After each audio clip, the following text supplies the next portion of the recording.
جی ناظرین، welcome back. ایک دفعہ پھر آپ کو خوشامدید کہتے ہیں. مسکراتا رمضان سیٹ انٹرٹینمنٹ ایچ ڈی کی خصوصی نشریات میں ہوں آپ کا میزبان ڈاکٹر بلند اقبال. اور ناظرین، اب ہمارا جو سیگمنٹ ہے وہ ہے اسلامک ٹاک کا سیگمنٹ، اور ہمارے ساتھ موجود ہیں مفتی شاہد نعیمی صاحب، جن سے ہم بات کریں گے. سب سے پہلے ہم ان کو خوشامدید کہتے ہیں. سر بہت بہت شکریہ آپ ہماری آج کی اس ٹرانسمیشن میں تشریف لائے. اب سر آپ سے جاننا چاہوں گا، قرآن کا مہینہ کہا جاتا ہے رمضان مبارک کو، اس میں قرآن نازل ہوا، اور صرف ایک سورہ سے نہیں بلکہ جہاں ہمیں سورۃ القدر ملتی ہے وہیں سورہ دخان میں بھی قرآن کے نزول کا ذکر آیا ہے. کیا فرمائیں گے سر اس حوالے سے؟ کیونکہ سب سے بڑی فضیلت جو قرآن کو حاصل ہے وہ ہے، یعنی جو رمضان کو حاصل ہے وہ ہے قرآن مجید کا نزول. کیا کہیں گے سر اس حوالے سے؟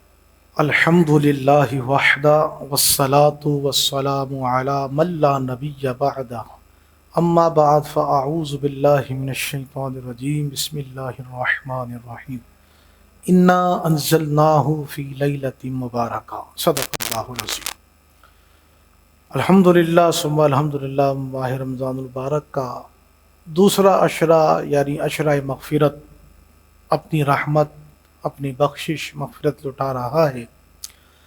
اللہ تبارک و تعالیٰ کے فضل و کرم سے ماہ رمضان کے روزے رکھنا ہر بالغ، عاقل، بالغ مسلمان اور ٹیم پر فرض کیے گئے ہیں.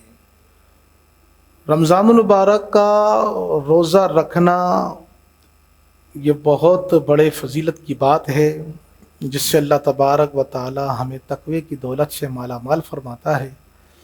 قرآن مجید فرقان حمید میں اللہ تعالیٰ نے ارشاد فرمایا، یا ایھا الذین آمنوا کتب علیکم الصیام کما کتب علی الذین من قبلکم لعلکم تتقون.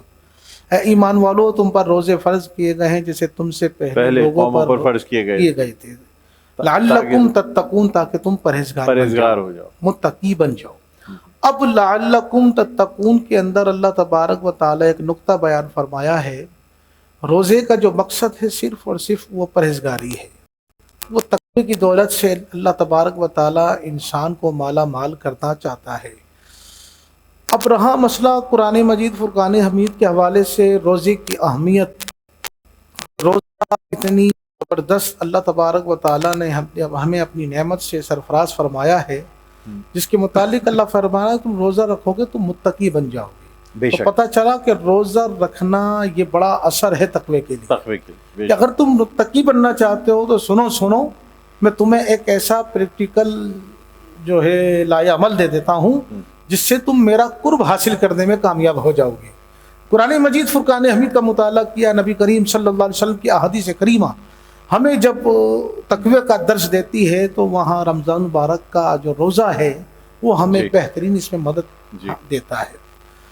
اب اللہ تبارک و تعالیٰ نے کیونکہ رمضان المبارک کا جو روزہ ہے اس میں چند چیزیں مشترک ہیں، از روئے تقوی کے، از روئے شفاعت کے، از روئے قرب الہی کے. تم روزہ رکھو گے تم متقی بن جاؤ گے، تم پرہیزگار بن جاؤ گے. اور خود نبی کریم صلی اللہ علیہ وسلم فرمایا، حدیث قدسی ہے. حدیث قدسی وہ ہوتی ہے جو ڈائریکٹ اللہ کا فرمان ہوتا ہے، زبان مصطفیٰ کریم صلی اللہ علیہ وسلم کی ہوتی ہے. تو سرکار صلی اللہ علیہ وسلم نے فرمایا کہ روزے دار کے لیے اللہ فرماتا ہے میں خود ہوں، روزے دار کی جزا میں خود ہوں. دوسری حدیث کریمہ ہمیں نبی کریم علیہ الصلوۃ والسلام کا یہ فرمان ہمیں یاد دلا رہا ہے. حضور فرماتے ہیں روزے دار کے لیے روزہ کل روز محشر شفاعت کا باعث بنے گا، کہ روزہ اس کی شفاعت کرے گا. یہ دو خصوصیت اللہ تبارک و تعالیٰ نے ماہ رمضان مبارک میں صائم یعنی روزے رکھنے والے کو عطا فرمائی. تیسری خصوصیت یہ ہے کہ اللہ تبارک و تعالی روزے کے ذریعے سے انسان کو اپنا قرب عطا فرماتا ہے. جب یہ تینوں چیزیں روزے رکھنے والے کو نصیب ہو رہی ہیں کہ قرآن اور رمضان کا آپس میں کتنا گہرا تعلق ہے.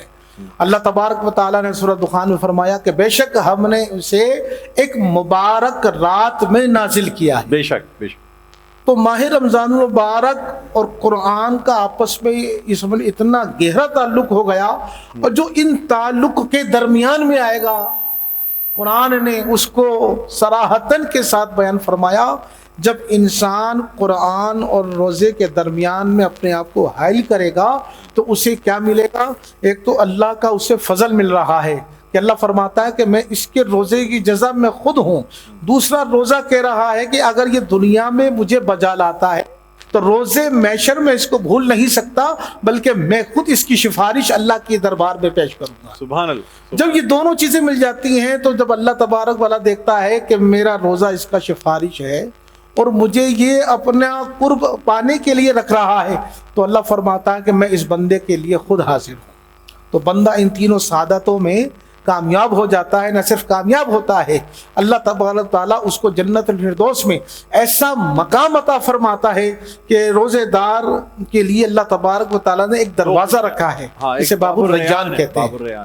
نبی کریم صلی اللہ علیہ وسلم نے جنت کے 8 دروازوں کے متعلق ارشاد فرمایا کہ صدقے داروں کے لیے اللہ نے یہ دروازہ رکھا، خیر خیرات کرنے والوں کے لیے یہ دروازہ رکھا، نماز پڑھنے والوں کے لیے یہ رکھا، حج کرنے والوں کے لیے یہ رکھا، زکوٰۃ ادا کرنے والوں کے یہ رکھا.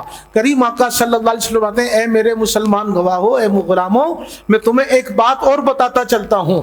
یہ 8 دروازے اپنی حیثیت رکھتے ہیں اور اللہ تبارک و تعالیٰ نے ان کو ان کے درجات کے مطابق بنائے ہیں.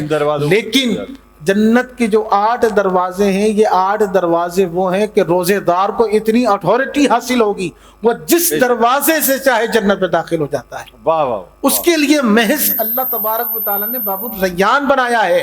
لیکن روزے دار کو اللہ تبارک و تعالیٰ نے یہ مقام عطا فرمائے گا روزے محشر کہ روزے دار تو جس دروازے سے چاہے جنت میں داخل ہو جا، جس دروازے سے چاہے گا وہ دروازہ تیرا ہے. سبحان اللہ سبحان اللہ. بہت خوبصورت. تو اللہ کے فضل و کرم سے رمضان اور قرآن کا اس طریقے سے آپس میں گہرا تعلق ہے، اور جو ان کے درمیان میں آتا ہے تو وہ اللہ کا قرب حاصل کر لیتا ہے. کہا جاتا ہے کہ باقی صحیفے بھی آسمانی صحیفے زیادہ تر رمضان المبارک میں ہی نازل ہوئے ہیں، کیا یہ بات درست ہے؟ بالکل. مسند امام احمد کی روایت ہے اور طبرانی کی بھی یہ روایت موجود ہے کہ مصحف ابراہیمی علیہ السلام یہ رمضان میں نازل ہوئے.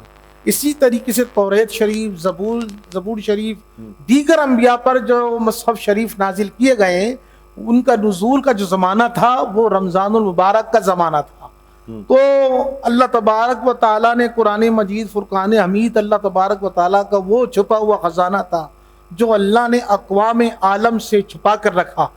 نہ صرف اقوام عالم سے بلکہ اللہ نے بہشتی مخلوق سے بھی 70,000 پردوں کے اندر اللہ تبارک و تعالیٰ نے لوح محفوظ جہاں قرآن مجید فرقان حمید تحریر اللہ نے ہر ایک اپنی نوری مخلوق سے مخفی رکھا تھا. لیکن جب اس کا زمانہ آیا تو نبی کریم صلی اللہ تعالیٰ علیہ وسلم کو غار حرا میں اللہ تبارک و تعالیٰ نے بلایا اور جس کی ابتدا سورہ الگ سے فرمائی ہے. اور یہ الگ سے سورہ الگ کی جو ابتدائی آیتیں ہیں یہ رمضان المبارک سے پہلے غار حرا میں نازل ہوئی تھی. اور انا انزلنا سورہ قدر تک یہ قرآن کا جتنا بھی حصہ ہوا سرکار فرماتے ہیں کہ جبریل امین میرے ساتھ رمضان المبارک میں دور فرمایا کرتے تھے. اور ہم عائشہ صدیقہ رضی اللہ تعالیٰ عنہ فرماتی ہیں جس سال نبی کریم صلی اللہ علیہ وسلم کا وصال ظاہری ہوگا اس سال نبی کریم علیہ السلام نے 2 مرتبہ ختم شریف فرمایا، یعنی قرآن کا 2 مرتبہ دور فرمایا. اس سے پتہ چلتا ہے کہ نبی کریم علیہ الصلوۃ والسلام کا اپنا ذاتی پرسنل کتنا اعلیٰ عمل تھا قرآن مجید کے ساتھ کہ آقا علیہ الصلوۃ والسلام کثرت سے قرآن مجید فرقان حمید کی تلاوت فرمایا کرتے تھے. کچھ لوگ حضور کی بارگاہ میں آئے، عرض کرنے لگے یا رسول اللہ صلی اللہ علیہ وسلم ہم فلاں مسجد میں نماز پڑھتے ہیں، فلاں ہمارے صحابی جو بھائی ہیں وہ نماز میں لمبی لمبی بڑی بڑی تلاوتیں کرتے ہیں جس سے ہمارے چھوٹے چھوٹے بچے گھروں میں جن کو ہم چھوڑ کر آتے ہیں ہمیں ان کا خوف ہے. اور کچھ ایسے لوگ بھی ہیں جو ضعیف ہیں، کمزور ہیں، جو بڑی بڑی تلاوت نہیں سن سکتے. نبی کریم علیہ السلام نے مشکل ہو جاتا ہے بلایا اس صحابی کو اور آپ نے ارشاد فرمایا، اس کو تنبیہ نہیں فرمائی، منع نہیں فرمایا.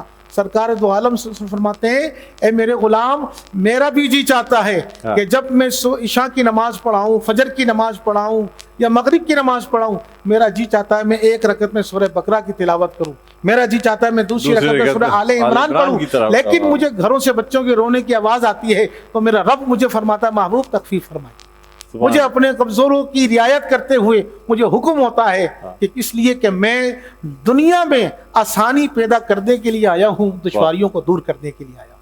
واہ، سبحان اللہ سبحان اللہ، بہت خوبصورت انداز میں آپ نے بیان فرمایا۔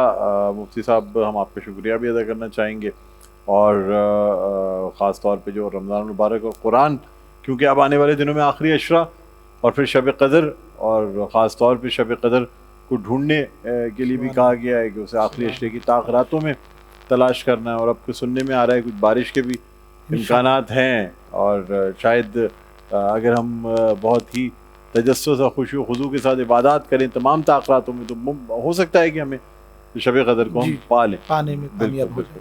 بالکل، تو بہت بہت شکریہ مفتی صاحب، روزانہ آپ سے بات کر کے بہت کچھ سیکھنے کو ملتا ہے۔ امید کرتے ہیں ہمارے ناظرین جو ہمیں دیکھتے ہیں ان کو بھی اس سے رمضان المبارک کی اہمیت اور رمضان المبارک میں قرآن کے نزول کی اہمیت کا اندازہ یقیناً ہوا ہوگا۔ بہت شکریہ۔